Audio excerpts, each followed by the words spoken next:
आज मैं आपको एक ऐसे मुनिराज के बारे में बताने जा रहा हूँ जिनका इतिहास काफी खतरनाक रहा है। वे हैं हमारे यशोदा सागर जी महाराज, जिनका गृहस्थ जीवन में नाम था सार्थक जैन उर्फ गुन्नू। लेकिन हमको एक ऐसी जानकारी भी मिली है जिससे हमको ये मालूम चला है कि पहले लोग इनको अन्नू तोमर के नाम से भी जानते थे और भिंड में इनका काफी नाम भी था। लेकिन सेठियाई के मामले में, मतलब गुंडागिरी के मामले में, और बहुत से लोग तो इनके हाथ से मार भी खाए हैं। लेकिन सबके दिन एक से नहीं होते और आज ये बन चुके हैं मुनि श्री यशोदा सागर जी महाराज। आप इनको सुनिए। जात्यादिवंसा देवी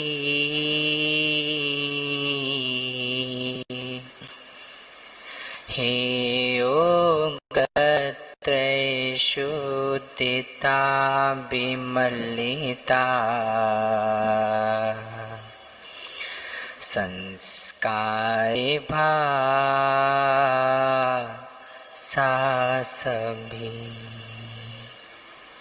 मेरे मंगल कार्य हो गुरु सदा।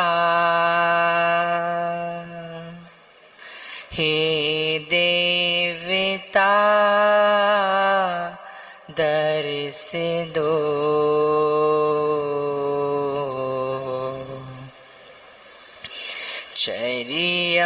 चर्याचार्य विशुद्ध सागर सदा। जीवन्त्या दर्श हो। नमो अरिहन्ताणं, नमो सिद्धाणं, नमो आयर्याणं,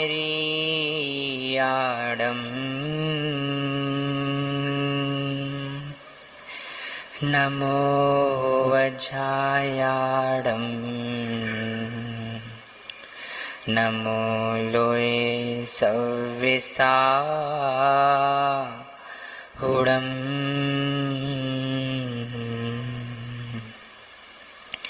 अनंतानंत परम सिद्ध भगवान की, 1008 भगवान आदिनाथ स्वामी की, 1008 भगवान महावीरा स्वामी की, परम पूज्य आचार्य भगवान श्री कुंद कुंद स्वामी की, परम पूज्य आचार्य भगवान आदि सागर महावीर कीर्ति विमल सागर सन्मति सागर विराग सागर जी महामुनिराज की, परम पूज्य अध्यात्म योगी आचार्य भगवान श्री गुरुवर विशुद्ध सागर जी महामुनिराज की, 3,9 करोड़ों मुनि भगवंतों की जय बोलिए। परम पूज्य मुनि श्री 108 यशोधर सागर जी मुनिराज की, समस्त आचार्य संघ की। ज्ञानियों, भारतीय श्रमण संस्कृति में इस के अंतिम शासन नायक भगवान महावीर स्वामी की परंपरा में परम पूज्य संघाधिपति आचार्य भगवान श्री गुरु विशुद्ध सागर जी मुनि भगवान विराजमान हैं।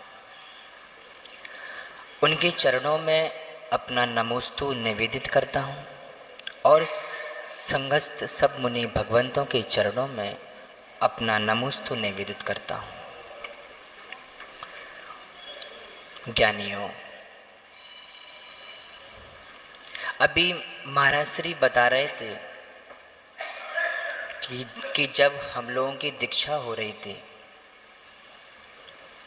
तो 144 धारा लगी हुई थी, क्योंकि सबको पता था कि दीक्षा में कुछ ऐसा होने वाला है, क्योंकि धारा लगाना बहुत जरूरी है। डाकुओं के नगर में डाकुओं की दीक्षा होने वाली थी।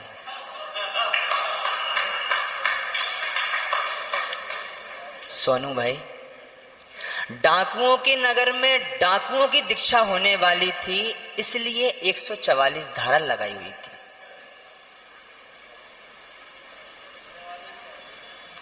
और जो दीक्षा देने वाले थे और जो दीक्षा लेने वाले थे, वे दोनों डाकू थे।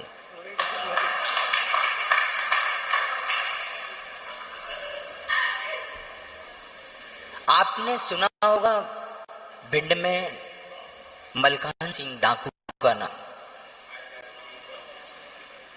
वो बच्चों को पकड़ करके फिरौती मांगते थे और ये बच्चों को प्यार देके दीक्षा देते हैं। दोनों में अंतर है। वो पैसे मांगते थे सुनील भैया, ये ज्ञान दर्शन चारित्र सामने वाले के अंदर देखते हैं कि इसकी भगवान आत्मा भगवान बनने के लायक है क्या नहीं।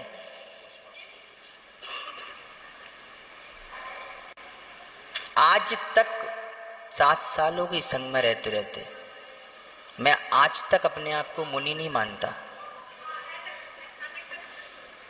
मैं इतना बड़ा पापी हूं कि आचार्य श्री ने पता नहीं ऐसा क्या देखा और दीक्षा दे दी। पंडाल में जितने लोग थे और जितने टीवी पर देख रहे थे, उन सबके आंखों में आंसू थे और गुरुजी की आंखों में भी आंसू थे। वकील साहब, गुरुजी को अपने क्षण याद आ रहे थे, इसलिए आंसू थे, क्योंकि जिस नगर में दीक्षा गुरुजी की हुई हो और आचार्य विराग सागर महाराज जी ने क्षुल्लक अवस्था के संस्कार किए हों, उसी मंच पर आचार्य भगवंत ने हम चारों भाइयों को दीक्षा दी। इतिहास के पन्नों में लिखा जाएगा। और तो और सुनील भैया, जो नाम आचार्य विराग सागर जी ने दिया था ना, वही नाम आचार्य सिंह ने मेरे को दिया था। पता नहीं ऐसा क्या देखा मेरे अंदर। अगर आज मैं यदर नहीं होता ना, तो देश का सबसे बड़ा डाकू होता।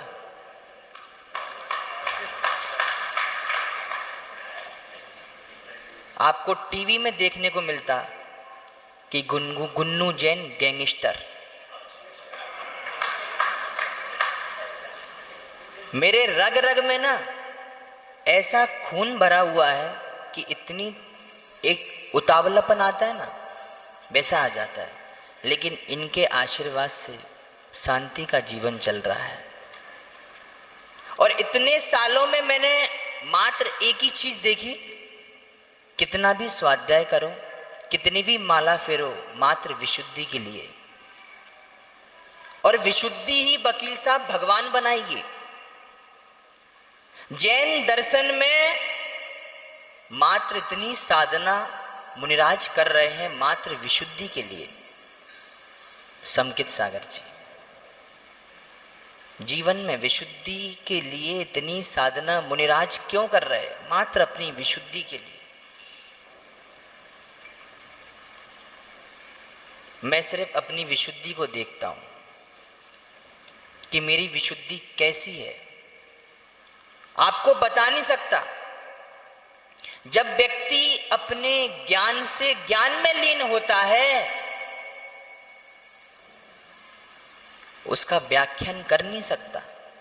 एक पुरुष स्त्री के साथ जब संभोग करता है, अपने सुख में लीन हो जाता है, ऐसे ही मुनिराज जब ध्यान में लीन होते हैं ना, तो अपने आनंद में लीन रहते हैं। आनंद भैया व्याख्यान करके बता नहीं सकते, शब्दों से सजो नहीं सकते। एक विशुद्धि अलग ही होती है।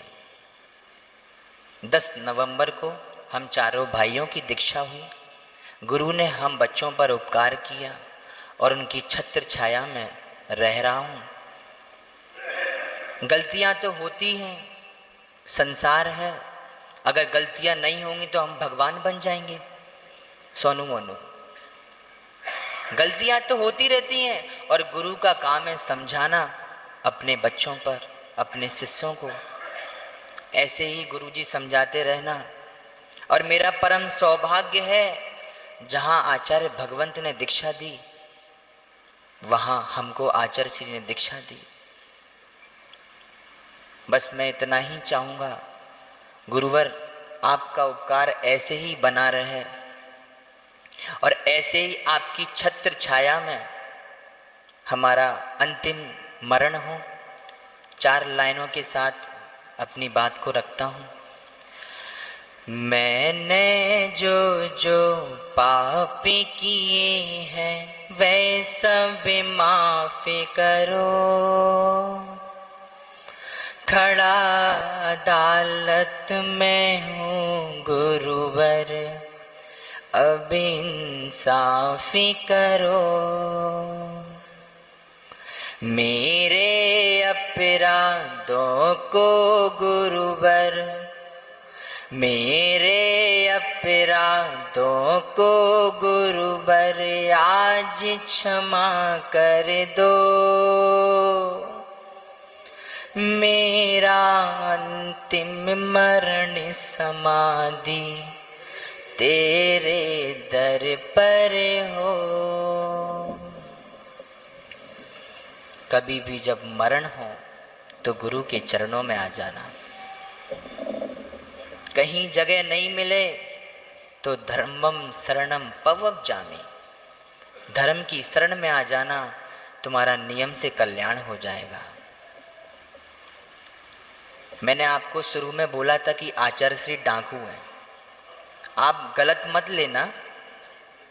मैं छोटी सी लाइन को अपनी बात को पूरी करता हूँ। एक संघ में मुनि श्री समत्व सागर जी महाराज है, उनके पापा ने भजन लिखा है।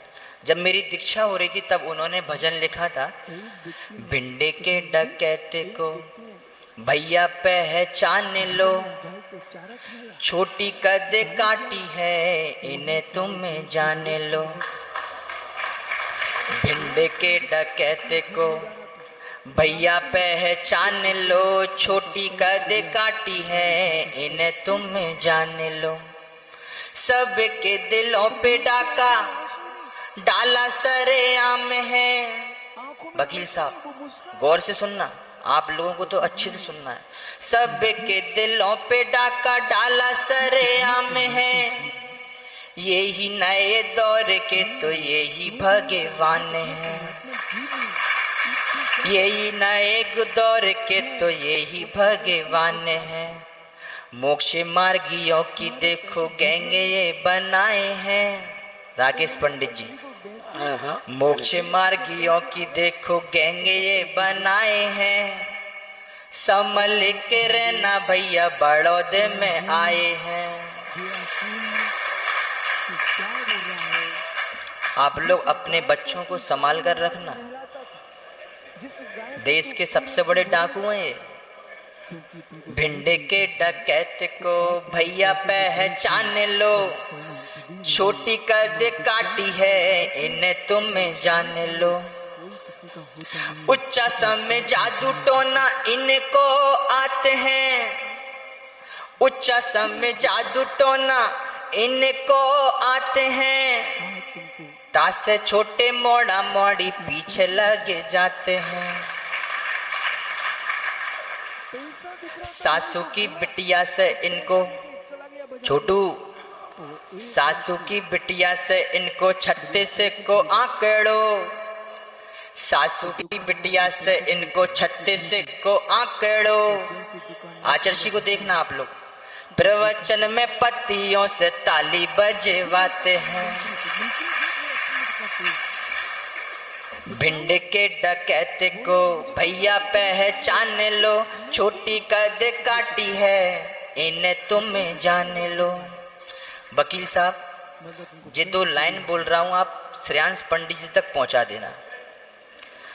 मैट्रिक भी पूरी पढ़े ये भी नहीं ज्ञात है, मतलब 10वीं मैट्रिक भी पूरी पढ़े ये भी नहीं ज्ञात है, पर अच्छे अच्छे पंडितों की लेते ये क्लास है।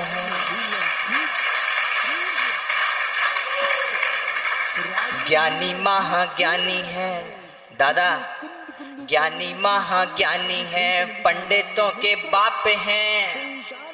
ज्ञानी महाज्ञानी है, पंडितों के बाप हैं, अच्छे अच्छे इनके कमंडल उठाते हैं।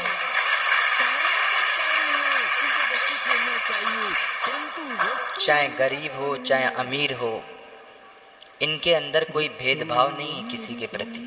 आपने देखा होगा ऐसे गुरु के साथ हम लोग रह रहे हैं। आपने देखा होगा सब युवा महाराज जी हैं, भाई भाई साथ नहीं रह पाता, हम लोग 27 महाराज जी एक साथ रहते हैं।